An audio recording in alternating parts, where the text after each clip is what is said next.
So we got really detailed on what can be done to study the adaptability, dealing with pressure of a human being in a leadership structure or a system.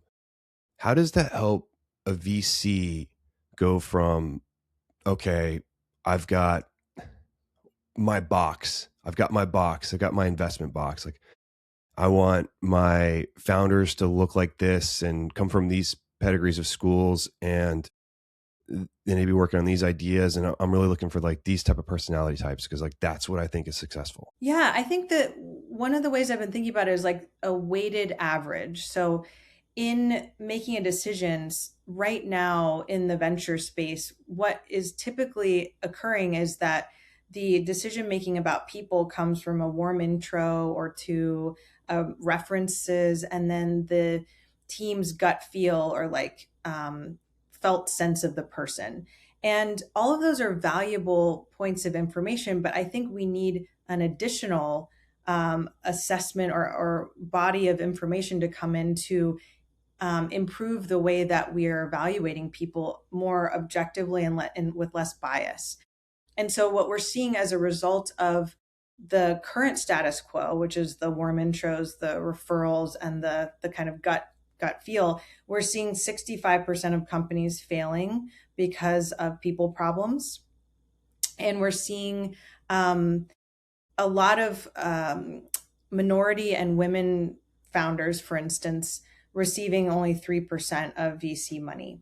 So those are just like those are just two statistics that are interesting to look at in the system, but they're coming from, I don't know that the way that we're doing things is really yielding better results if we're looking at it from the perspective of more companies making it or more diverse founders getting access to capital. I think those are great points. And I was just thinking anecdotally of something I did during an interview process. And this isn't pitching, but this is me interviewing for different positions when I was looking for a job like a couple years ago. And so I have like a data science background and then I have like a product background.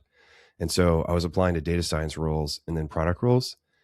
But what they deem as like product, what the interview, when I was interviewing, what they deemed like within the product box had certain personality types, certain hobbies, certain things that they liked and that resonated. And that's what passed me through the gate. Yeah.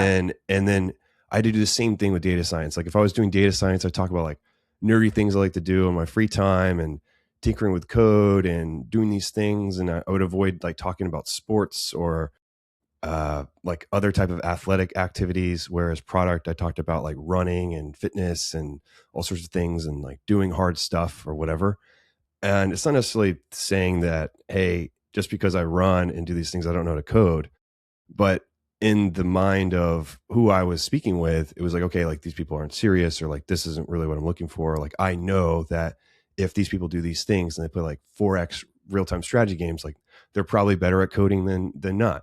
That's not necessarily true, but I had to get through the gate. So I just played my role in that scenario. But that can prevent you from getting great talent for sure. Like if people don't know the gate that they need to pass through and or if they don't want to play, then they don't typically get through the first vibe Yeah. check, I guess. I think that's a really good, I mean, it's like those things are helpful to know. And I think that there are proxies for a successful outcome. Like you get a sense for, okay, people that do these things and have these grades and went to these schools are likely going to be better, but you're also missing out. You might be filtering out people that would be great at the job, but they just don't have X, Y, and Z attributes. So we're talking about capacity, not personality characteristics or like attributes or hobbies or all these other things. So, like I said, I feel like it's just that we're missing a piece of the equation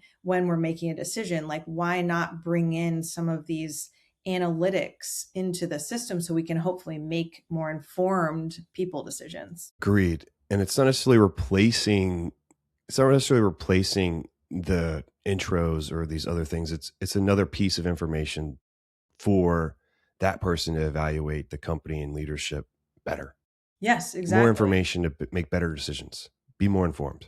Yeah, be That's more all it is. informed. Yeah, like wouldn't you like to know? That's where I'm coming from.